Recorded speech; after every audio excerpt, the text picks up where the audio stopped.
ఐదు చిట్టి ఏమిస్తాయి అవి స్ట్రాంగ్ రూమ్ నుంచి తీసుకొచ్చి దీని తర్వాత చేస్తారు. అది మనం ఏం చేస్తామంటే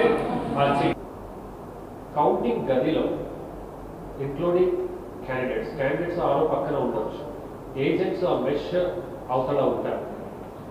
ఎవరైనా ఇన్ఫాక్ట్ వాయిస్ కూడా రైజ్ చేస్తే అంటే అది ఆ గది అనేది ఎన్నికల కమిషన్ ఆవరణం. అది పోలింగ్ బూత్ కౌంటింగ్ గది is the property and is under the direct supervision of election commission. అక్కడ క్రమశిక్షణతోనే ప్రవర్తించగలరు. అక్కడ ఎవరైనా ఇంక్లూడింగ్ వాయిస్ రైజ్ చేయడం కూడా it comes under the definition of intimidation as per the police various acts and rules. Intimidate ఎవరైనా ప్రభుత్వ అధికారులకి చేస్తే, ఎన్నికల అధికారులకి, ప్రభుత్వ అధికారులు కాదు, ఇప్పుడు ఎన్నికల అధికారులకి చేస్తే immediately RO will give orders to remove them out of the hall. Out of the hall కాదు, they will be removed out of the counting premises. దయచేసి క్రమశిక్షణతో ఉండమని కోరుతున్నారు. ఈ 32 tahsildars, executive magistrates, 3 RDOs, sub divisional magistrates, 2 DRO joint collector, additional district magistrate, లేదా జిల్లా magistrate.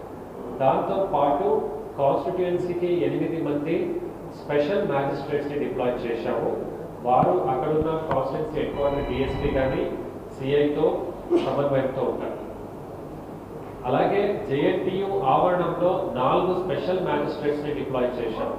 ఎందుకంటే మనమంతా లోపల ఉంటాము, బయట అప్పటికప్పుడు ఏమైనా జరిగినా bonafide action police wants to take, magistrate will support that and issue orders immediately on the spot.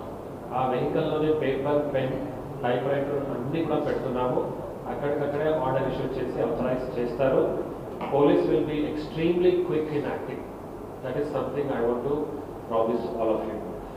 నేను ఈవీఎం కౌంట్ చేసిన పోస్టల్ బ్యాలెట్ కౌంట్ అయిన తర్వాతనే టోటల్ ఓట్స్ అనేది నేను లెక్కింపు చేయగలుగుతాను.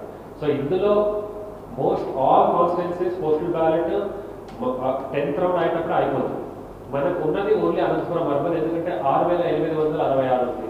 సో అది చివరి రౌండ్ దాకా వెళ్ళొచ్చు. We will do our best. అది కూడా చివరి రౌండ్ దాకా మొదట అయిపోయేటట్టు. అవ్వలేదు అనుకోండి, దిస్ ఇస్ ద రూల్. నాకు ఇప్పుడు ఈరోజు సాయంత్రం 5 గంటలకి తెలుస్తుంది.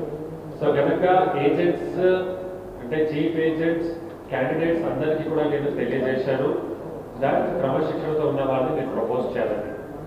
ఇంకొకటి మీరు తెలుసుకోవాల్సింది ఏంటంటే, ఆల్రెడీ ఎస్పీ మేడం చెప్పారు మీకు, already whatever kind of rowdy sheeters they will be big number of arrests have already happened.